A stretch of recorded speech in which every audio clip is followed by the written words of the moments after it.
CPR is cardiopulmonary resuscitation, right? Cardio being the heart, pulmonary being the lungs, and then to resuscitate with the compressions, right? When the heart fails, you take over the responsibilities of the heart by thumping on the chest, doing the compressions, and by breathing for the patient. By breathing for the patient, you're delivering oxygen to the lungs. By compressing on the chest, you're circulating that oxygen to the body, to the organs, to the brain. You're in essence trying to keep the body alive. Okay? When you call 911, it takes about 6 to 8 minutes before help arrives. Okay? That's the fire department, the ambulance, maybe even a police officer with a first aid kit or an AED. But 6 to 8 minutes is the average response time here in Southern Cali. I could be without breathing and circulation for about 0 to 4 minutes and be okay.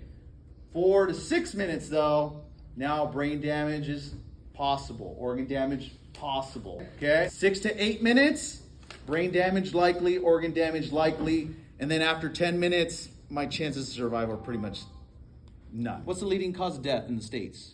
Heart disease. Heart disease, yeah. Heart disease, #1 killer in the States. Even during COVID, heart disease was still #1. As you get older, as you age, and everything else, genetics, lifestyle, exercise, drug abuse, alcohol abuse, sleep, stress, your arteries get plugged up with cholesterol and plaque. Also, when you age, your arteries stiffen up.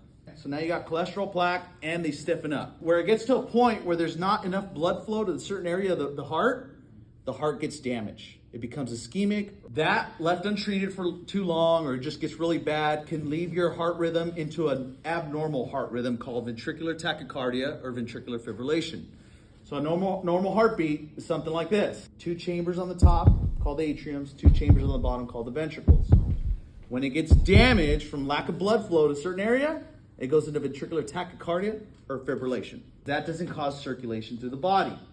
This does. This is what we want to see, not this. By initiating CPR, by giving electrical therapy with an AED, you're hopefully able to get rid of that dysrhythmia, shock it, and then get back a normal heart. Me as a paramedic, when I'm on the clock, I have what's called a duty to act. Okay, so when I'm being compensated as a paramedic, I have to legally treat people. Doctors, nurses, dentists, when they're on the clock, they have to treat their patients.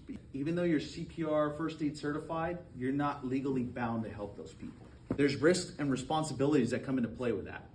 The risks, that patient that went down, what if he's got COVID? What if he's got hepatitis? What is TB, right?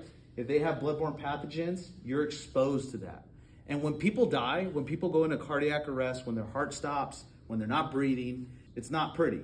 They got blood coming out of their mouth. They got blood coming out, boogers coming out of their nose. They got their dentures falling out.